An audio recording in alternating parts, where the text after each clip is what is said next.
Rightio, we've picked 4 global ingredients we don't think our normals would have heard of before. We shall see. First one is under the cloche. Let's go! Take me to... So what that's what they're for? Yeah, that's what it's there for, yeah. Nothing else. A wet leaf. A wet leaf. Is it wet? Yeah. Oh, is it? Yeah. What type of... Right, okay. It's a rainforest leaf. It is. You know what I mean? It's good. That is good for funneling the water away from my head. As usual, can I? No. Right. Oh, you can't. Ooh, you cannot eat it. Okay. Probably should have stressed that before, because normally you normals just stick anything in your mouth. What does it remind you of as a shape? A Arrow. heart. Or a heart, depending on which way you look at it. Or Arrow. the ear of an elephant. Oh, yeah. Yeah, you're right. Look at that. These are colocasia leaves, otherwise known as putra leaves, or elephant ear leaves, and they come from the taro plant. So we've talked about the root taro many times. Yeah. Leaves?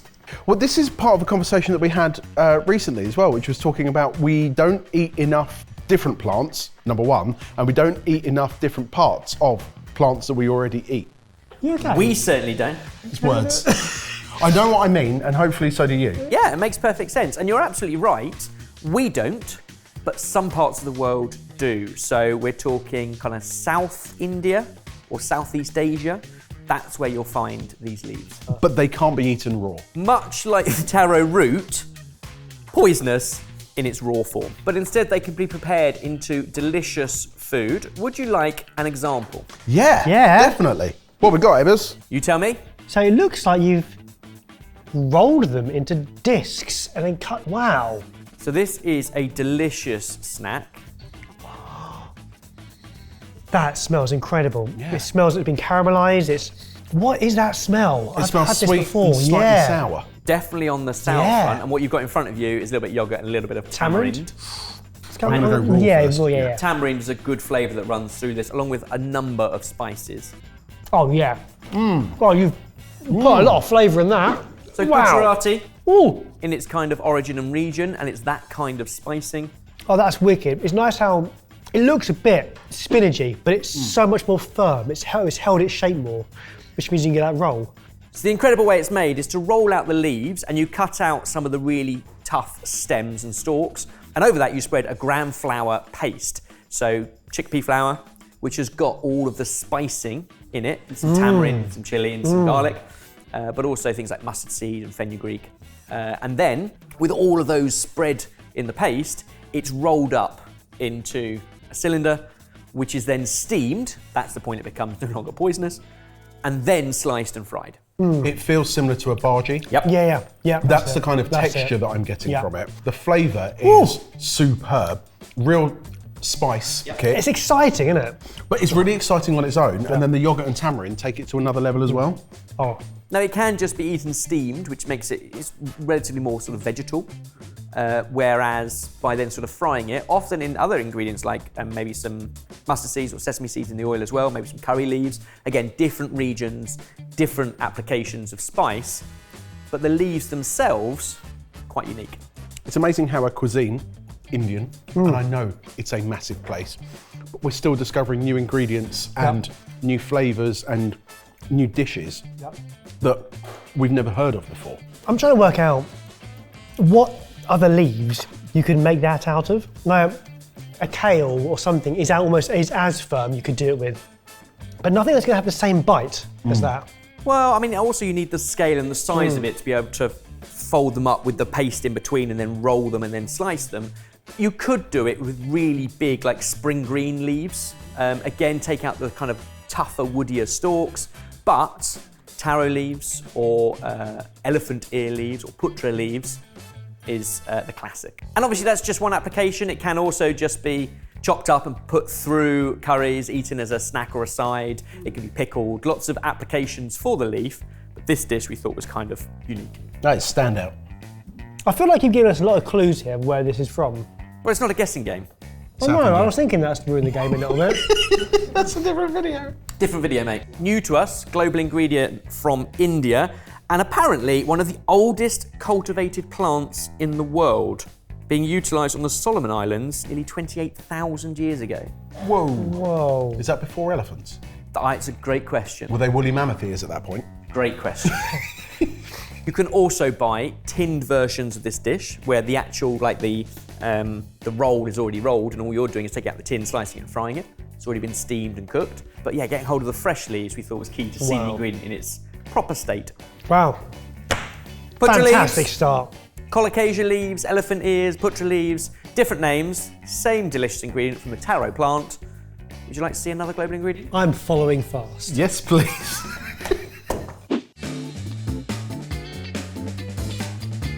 Lift the cloche. Yes. Now this you Ooh. may have seen before, but I'll be interested to find out if that's the case or not. It's got the look of A biscuit. pork scratching. Oh, okay. Oh, Animally. it smells porky. It's porky. Salty, crunchy, porky Yep. is what I'm going for. It's got that pork scratching. It's not as airy as chicharron. So something that's said to have been around from the Middle Ages, and you think way back then, as we should do more of now, using every part of the animal. You mentioned pork scratchings. You mentioned chicharron, which is both the English and kind of Spanish or South American version of the same, using up pig skin. This is from Italy. Ciccioli. Ever heard of it? Ciccioli? Ciccioli. No. Ciccioli. No. It's absolutely delicious. It hasn't got the crunch. It's almost like a squashed Scotch egg without the egg. You know what I mean? It's almost like sausage meat. It's like really crispy, it's really firm sausage meat, but not crispy. I can't work out what part of the animal it is. Is it not offally, is it? No, it is the fatty skin element. So Okay. it's fatty pork, and what they do is they put it into traditionally a sack and then press it. So they get rid of all of the moisture, having boiled it slightly. So they boil it up and then press it, and then they salt it, dry it, and kind of age it. So it's an aged, dried, salted pig fat. So this is just salt, but sometimes it's made with clove or bay and other ingredients that can add additional spicing to it as well. And it's stirred as it's boiled, so it kind of renders out. And actually what happens is all of the pig fat, eventually, once the fat renders out, floats. And at that point, it can be scooped off, pressed in a sack, and then salted, dried, and in that process, aged. Now, yes, it can just be a snack, but it's also making a bit of a resurgence at the moment, given it's a medieval thing, just being served on deliciousness like braised vegetables with a little bit crumbled over, or something like a cheesy polenta. Ah, voila. Oh, look at that. Oh.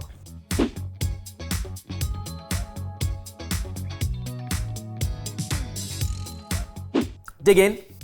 Oh, sensational. And when you think about it, incredibly cheap, affordable ingredients, but this is the thing now, elevated to a place of decadence and deliciousness. Braised bitter leaves, vegetables like artichokes or fennel at the right time of year, all of those braised down with a little bit of the ciccioli. My mind is racing with the number of places I could put that. Sausage and mash, just over the mash. Why not?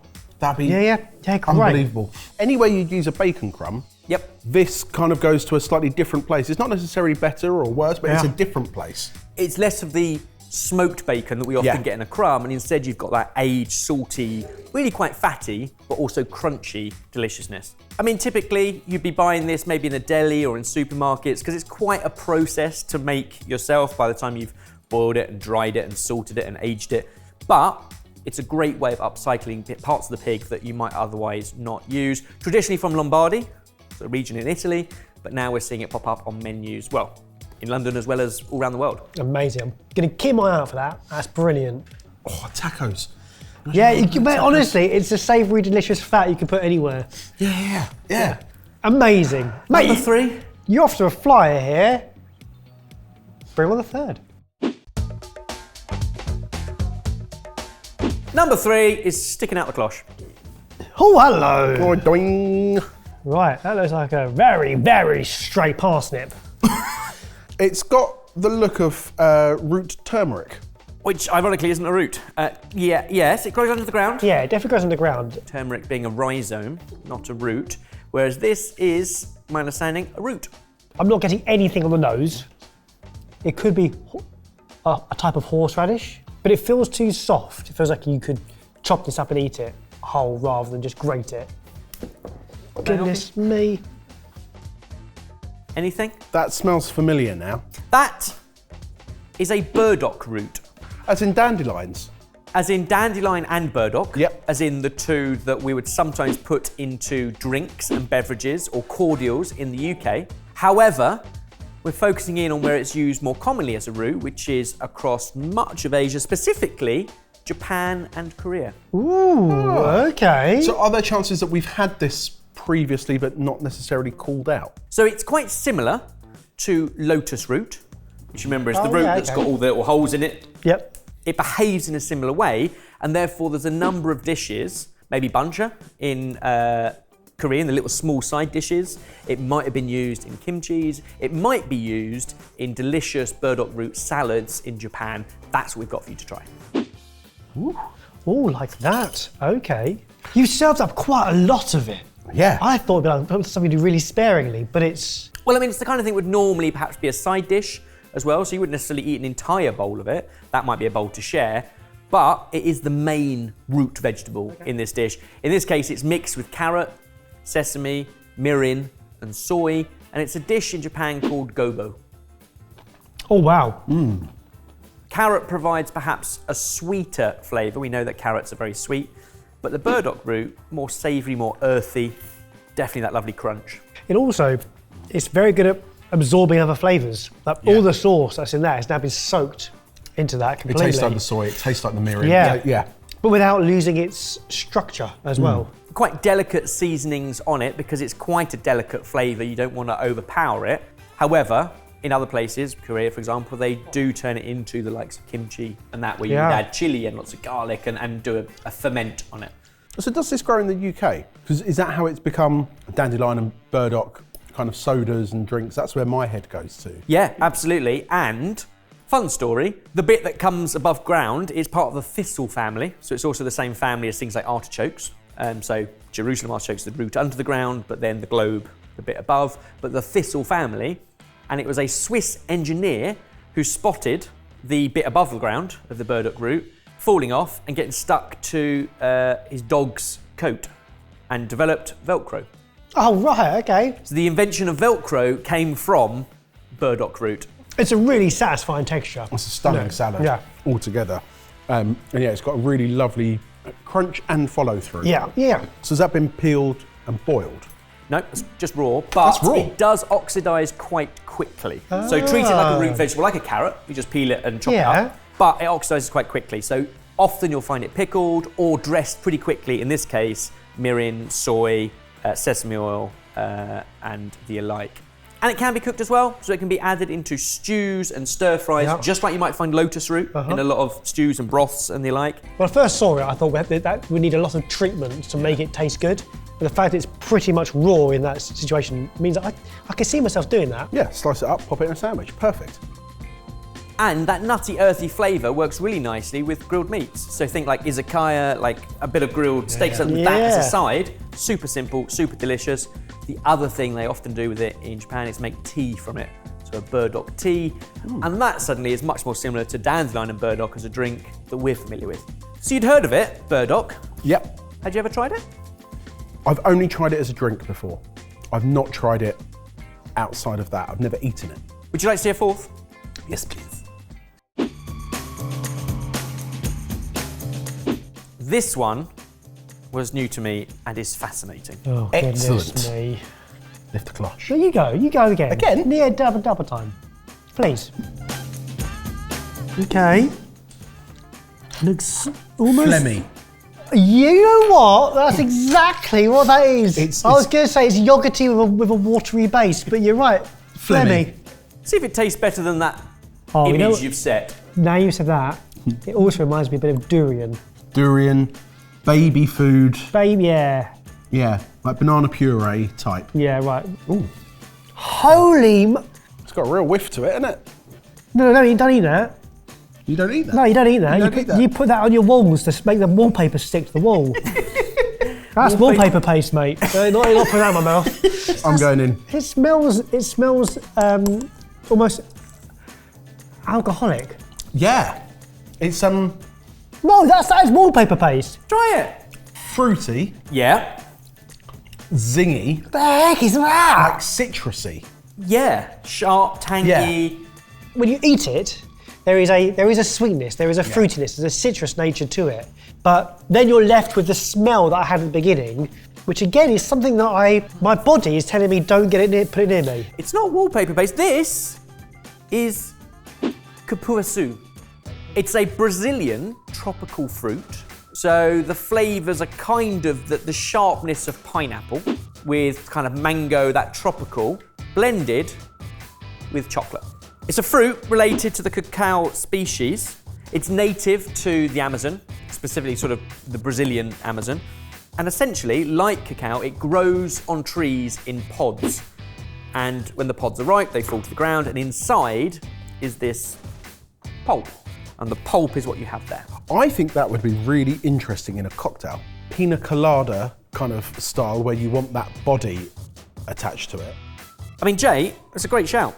Places this is commonly used in dairy-based desserts. So in creams, in mousses, in ice creams. Sometimes the fillings of chocolate, if you get nice chocolates with lovely sort of fruit centres, they use this because obviously that then pairs with the chocolate and the cacao, also grown in the same area. But otherwise, flans, custards, anything that's milk-based, what we have for you is a drink which is exactly that. So the pulp, milk, and then honey. Have a taste and see how it reacts once it's with milk, because it has the consistency of like a banana shake. And I actually think when it's mixed with milk, you get more of that almost banana tropicaliness, as well as the pineapple and the melon and the chocolate. You do, it becomes far more rounded when it's got the dairy fat with it, and the honey provides a bit more sweetness, and actually it kind of mellows it out a little bit. I'm still getting the smell of glue though. I can't get past that. I'm really struggling with this one. I don't know, there are very few ingredients that have this effect on my body. I'm waiting because he said it was a bit pineapple-y, so I'm waiting for your tongue. I'm a little bit nervous itching, of that as well. the throat to start closing. In that sense, it is likely to have enzymes a lot of tropical fruits do, whether it's not related to the pineapple family, it's related to the cacao family, but it can also be used to make a product similar to chocolate called cupuaçu. Okay. And it's made from this, and arguably is a more sustainable way because basically it's shrubs that grow this fruit, and they're put into agri-forestry projects and stuff to help enrich soils. And not only is it helping to enrich sort of degraded soils, but it's actually really good for you, really high in a lot of the vitamins A, E, C, and also nourishing for the face and hair. So it's also used in some cosmetic products. That's where you've used it. You've put it on your face, haven't you? I think I've put this in my hair. Yeah. It's conditioner, Barry. It is oh my God, it is. That's what it is. It's not wallpaper paste, I'm drinking conditioner. That's just conditioner. What's interesting is I always think the amount of chocolate and cocoa the world consumes, we still don't really have a reliable source of that cacao flesh, which is really fruity and tropical and would make a delicious smoothies and drinks, cocktail ingredients. And this, very similar, but completely unknown to us. I mean, Green Up is so glad that I now know exists and is out there. I'm not diving in for more, but I'm glad you've brought it in front of us. And the cupuaçu, the chocolate equivalent, has lower levels of the stimulants like caffeine in them, but gives that citrusy note to, a sweet treat. Nice. Very nice, Ebbers. Fascinating selection, Ebbers. Yeah. 4 very different ingredients, some close to home than others. Comment down below which of those was your favourite, and as always, keep suggesting other global ingredients we've never talked about on the channel. There's loads more out there. So what if we put some of that Italian pork scratching, and we put it on the first dish that we had from India, the elephant leaves. Nice, and then you finish it off with a shower. Dip it. In that.